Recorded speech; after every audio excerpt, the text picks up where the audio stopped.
বন্ধুরা, ভারতের রাজনীতিতে বিজেপি, কংগ্রেস বা তৃণমূলের নাম তো আপনারা শুনেছেন, কিন্তু আপনি কি জানেন এই মুহূর্তে ইন্টারনেটে এমন এক রাজনৈতিক দল ঝড় তুলছে যার নাম শুনলে আপনি প্রথমে হাসবেন, তারপর চমকে যাবেন। হ্যাঁ, দলটির নাম ককরোচ জনতা পার্টি। মাত্র কয়েক দিনে এই দলটির ফলোয়ার সংখ্যা সোশ্যাল মিডিয়ায় হু হু করে বাড়ছে। এই আন্দোলনের আনুষ্ঠানিক সূচনা হয়েছে 16ই মে 2026। এর পিছনের আসল ঘটনা হচ্ছে, সুপ্রিম কোর্টের প্রধান বিচারপতি সূর্যকান্ত একটি মামলায় শুনানির সময় মন্তব্য করেছিলেন যে কিছু বেকার যুবক চাকরি না পেয়ে সাংবাদিক, আরটিআই কর্মী বা সোশ্যাল মিডিয়া ইউজার হয়ে সবাইকে আক্রমণ করা শুরু করেছে। Because High Court is not taking up the matter of as if there are already parasites in society. যদিও পরে তিনি স্পষ্টীকরণ দিয়ে বলেন যে তার বক্তব্যকে ভুলভাবে উপস্থাপন করা হয়েছে। এই মন্তব্যে সোশ্যাল মিডিয়ায় তরুণ সমাজ ভীষণ রেগে যায়। তারা ক্ষোভ প্রকাশের জন্য এক অভিনব রাস্তা বেছে নেয়। অপমানটাকে শক্তিতে রূপান্তরিত করতে তারা তৈরি করে ফেলে ককরোচ জনতা পার্টি, সিজেপি। এর প্রতিষ্ঠা আম আদমি পার্টির প্রাক্তন সোশ্যাল মিডিয়া কর্মী অভিজিৎ দীপকে।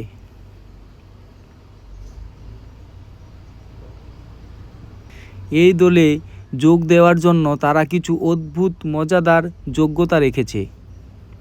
যারা বেকার, যারা দিনরাত 24 ঘন্টা অনলাইনে পড়ে থাকে এবং যাদের প্রফেশনাল স্তরে ক্ষোভ উগরে দেওয়ার ক্ষমতা আছে।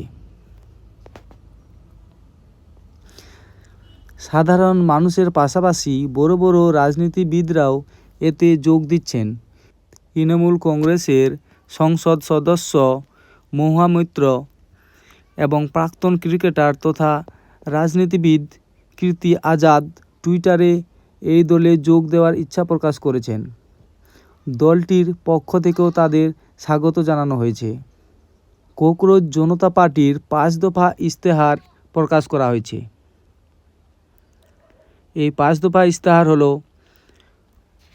কোনো প্রধান বিচারপতি অবসর নেওয়ার পর পুরস্কার হিসাবে রাজ্যসভার সিট পাবে না।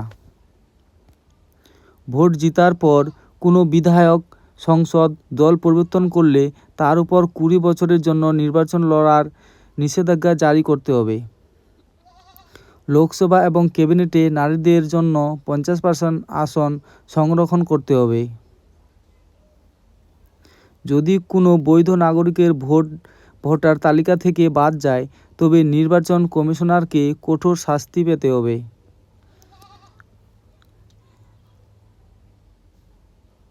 সিবিএসই এবং নিট পরীক্ষায় জালিয়াতি ও পেপার লিকের বিরুদ্ধে কঠোর ব্যবস্থা নিতে হবে। সিবিএসইর খাতা পুনর্মূল্যায়নের ফি বাতিল করতে হবে।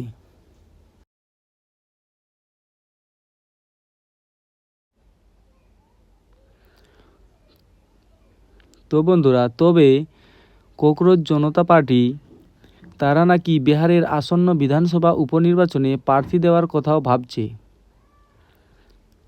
আপনার কি মনে হয়, আপনিও কি এই দলে মেম্বার হতে চান? কমেন্টে অবশ্যই জানান। ভিডিওটি ভালো লাগলে লাইক, শেয়ার এবং চ্যানেলটি সাবস্ক্রাইব করতে ভুলবেন না। আবারও দেখা হচ্ছে পরবর্তী ভিডিওতে।